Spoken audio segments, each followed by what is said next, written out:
Hello friends, నేను రాజుగారు. రాజకీయాల్లోకి వచ్చిన తర్వాత, ప్రజాప్రతినిధులైన తర్వాత కొన్ని ఎమోషన్స్ని కంట్రోల్ చేసుకోవాలి. అదేంటో కొంతమంది రాజకీయాల్లోకి వచ్చిన తర్వాతనే నీచమైన పనులకు పాల్పడుతుంటారు. విచ్చలవిడిగా వాళ్ళు ప్రవర్తిస్తూ ఉంటారు. అది ఏ ఒక్క పార్టీలో అని కాదు, అన్ని రాజకీయ పార్టీల్లో ఇలాంటి వ్యక్తులు ఉన్నారు. ఇటు తెలుగు రాష్ట్రాల్లో ఉన్నటువంటి రాజకీయ పార్టీలు కానీ, అదేవిధంగా దేశంలో ఉన్నటువంటి పెద్ద పార్టీలో కూడా ఇలాంటి వ్యక్తులు ఉన్నారు. అందుకు జనసేన పార్టీ మినహాయింపు కాదు. ఎందుకంటే జనసేన పార్టీకి ఒక ఎజెండా ఉంది, కొన్ని సిద్ధాంతాలు ఉన్నాయి. అన్ని రాజకీయ పార్టీలకు జనసేన పార్టీ వేరయ్యా అనే విధంగా పవన్ కళ్యాణ్ గారు చెప్పిన దాన్ని బట్టి ఆయన సిద్ధాంతాలు కానీ, అదేవిధంగా ఆయన భావజాలం కానీ కాస్త డిఫరెంట్గా ఉంది.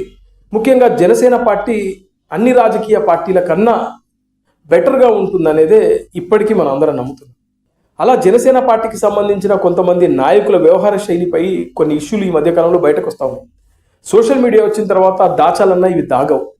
అలా రైల్వే కోడూరు ఎమ్మెల్యే అరవ శ్రీధర్ ఇష్యూ బయటకు వచ్చింది. జనసేన పార్టీ కూడా ఈ రైల్వే కోడూరు ఎమ్మెల్యే విషయంలో చాలా తీవ్రంగానే స్పందించారు. ఆ తర్వాత చూస్తే మరొక ఇష్యూ బయటకు వచ్చింది. అదే చిర్రి బాలరాజు, పోలవరం నియోజకవర్గం ఎమ్మెల్యే. ఆయన కూడా ఇలాంటివే వేరే మహిళతో ఏదో సంబంధాలు ఉన్నట్టుగా, అదేవిధంగా ఆయన స్వయంగా ఆయన భార్యనే ఈ విషయం బయటకు చెప్పడం, ఇది సోషల్ మీడియాలో చాలా పెద్ద వైరల్ అవ్వడం, అన్ని మీడియా సంస్థలు కూడా దీనిపై కంటెంట్ వేయడం కూడా మనం చూసాం. అయితే ఈ దారి తప్పుతున్నటువంటి ఎమ్మెల్యేలను రీసెంట్గా పవన్ కళ్యాణ్ గారు పిలిచి మాట్లాడారు. మీ సమస్య ఏంటి? ఎందుకు ఇలాంటి ఇష్యూలో మీరు ఇన్వాల్వ్ అవుతున్నారు? మీ వ్యక్తిగత జీవితం వేరు. అంటే మీరు ఒక ప్రజాప్రతినిధి అయిన తర్వాత ఇలాంటి చిల్లర వ్యవహారాల్లో మీరు తలదూర్చకూడదు. అలాగే ఈ పార్టీకి కొన్ని కట్టుబాట్లు ఉన్నాయి, కొన్ని సిద్ధాంతాలు ఉన్నాయి. ప్రస్తుతం నడుస్తున్నటువంటి ఈ వ్యవహారం పైన కూడా మీరు ఆ ఇష్యూను త్వరగా క్లోజ్ చేసుకోకపోతే మీకు 4 వారాల సమయం ఇస్తున్నాను. ఈ 4 వారాల్లో కనుక ఈ ఇష్యూను కనుక మీరు క్లోజ్ చేసుకోకపోతే నేను కఠినమైన చర్యలు తీసుకోవాల్సి వస్తుంది. అలాగే ప్రభుత్వ విప్గా ఉన్నటువంటి అరవ శ్రీధర్ దానికి రాజీనామా చేయాలని చెప్పి పవన్ కళ్యాణ్ గారు చెప్పడంతో రాజీనామా చేయడం కూడా జరిగింది. అదేవిధంగా 4 వారాల గడువు ఇవ్వడం జరిగింది. ఈలోపు ఈ ఇష్యూను క్లియర్ చేసుకోమని పవన్ కళ్యాణ్ గారు చాలా క్లియర్గా చెప్పారు. అంతేకాకుండా ఈ పోలవరం ఎమ్మెల్యే చిర్రి బాలరాజును కూడా పిలిచి మాట్లాడారు. లెఫ్ట్ రైట్ ఇచ్చాడనే సమాచారం ఉంది.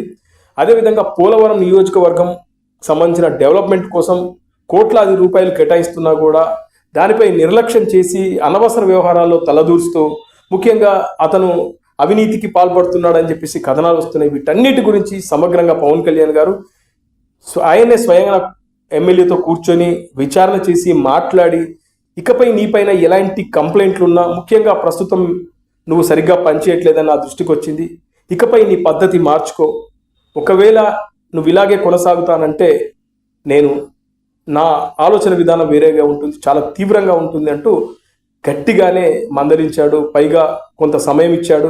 ఈ సమయంలోపు ఈ సమస్యలన్నింటినీ పరిష్కరించుకొని ప్రజలకు నువ్వు జవాబుదారీతనంగా ఉండాలి. ఏదైతే నమ్మకం పెట్టుకొని నీకు ఓట్లేశారో వాళ్ళందరికీ నువ్వు ఆ నమ్మకాన్ని వమ్ము చేయకుండా వాళ్ళ నమ్మకాన్ని గెలుచుకునేలాగా రేపటి నుంచి నీ ప్రయాణం ఉండాలని చెప్పి పవన్ కళ్యాణ్ గారు గట్టిగా చెప్పడమే కాకుండా తీవ్రమైనటువంటి వార్నింగ్ కూడా ఇచ్చాడు. ఇకపై ఈ ఇద్దరితోనే కాదు, ఇంకా ఇలాంటి ఎవరైనా బయటకు వస్తే ఖచ్చితంగా తీవ్రమైనటువంటి చర్యలు ఉంటాయని పవన్ కళ్యాణ్ గారు తన మార్క్ ఏంటో చూపించే ప్రయత్నం చేశాడు. ప్రజలు మనల్ని నమ్మి ఓట్లేశారు. వాళ్ళ నమ్మకాన్ని పోగొట్టుకుంటే వచ్చే ఎన్నికల్లో మళ్ళీ చాలా ఇబ్బందులు పడాల్సి వస్తుంది. ఎందుకంటే చాలా హామీలు ఇచ్చొచ్చారు. పోలవరం లాంటి నియోజకవర్గం అనేది చాలా ఇంపార్టెంట్ నియోజకవర్గం, ఎందుకంటే అక్కడ ప్రాజెక్టు కూడా కడుతున్నారు. అందుకే రాజకీయాల్లోకి రాకముందు, నేను ఇందాక చెప్పినట్లు రాజకీయాల్లోకి రాకముందు మీరు ఎలా ఉన్నారు ఏంటనేది ఎవడు అడగడు. రాజకీయాల్లోకి వచ్చిన తర్వాత ఖచ్చితంగా కొన్ని ఎమోషన్స్ చంపుకోవాలి. ప్రజలకు జవాబుదారీతనంగా ఉండాలి. ముఖ్యంగా ప్రజాప్రతినిధులైతే ఓట్లేసి గెలిపించిన వాళ్ళ నమ్మకాన్ని నిలబెట్టుకుంటూ పోవాలి. అప్పుడే మీకు మళ్ళీ తిరిగి మిమ్మల్ని గెలిపిస్తారు. లేకపోతే మళ్ళీ వైఎస్ఆర్సీపీకి ఎలా చేశారో అలాంటి పరిస్థితి ఎదురవుతుంది. కాబట్టి పవన్ కళ్యాణ్ ఇలాంటి విషయంలో ఆయన ఇకపై లైట్గా తీసుకునే ప్రసక్తే లేదు. అది ఎవరైనా, ఎంతటి స్థాయి వ్యక్తి అయినా, ముఖ్యంగా ఆయన చుట్టూన్న వ్యక్తులైనా ఎవరైనా కూడా పార్టీ వ్యవహారాల విషయంలో కానీ, ముఖ్యంగా ఏదో మనకు పదవులు వచ్చాయి అని చెప్పేసి సైలెంట్గా ఉంటామంటే కుదరదు. పదవులు వచ్చినాకనే ఇంకా గట్టిగా పనిచేయాలి. అంతేకాకుండా రీసెంట్గా చూస్తే ప్రొఫెసర్ నాగేశ్వరరావు గారి విషయం కానీ, ఆయన లేనిపోని ఏదో మాట్లాడేశాడు పవన్ కళ్యాణ్ గారి పైన, అమిత్ షా ఏదో అన్నాడు అని చెప్పేసి ఏదో మాట్లాడేస్తే అది పెద్ద ఇష్యూ అయిపోయింది. దానికి పవన్ కళ్యాణ్ గారు గట్టిగానే స్పందించారు. ఇలాంటి విషయాల్ని మీరు ఎందుకు తిప్పి కొట్టట్లేదు, లేని విషయాల్ని అవునన్నట్లుగా కొంతమంది చెప్తా ఉంటే మీరెందుకు చెవులు మూసుకొని కూర్చుంటున్నారని చెప్పి పవన్ కళ్యాణ్ గారు గట్టిగా మందలించినట్లుగా మనకున్న సమాచారం.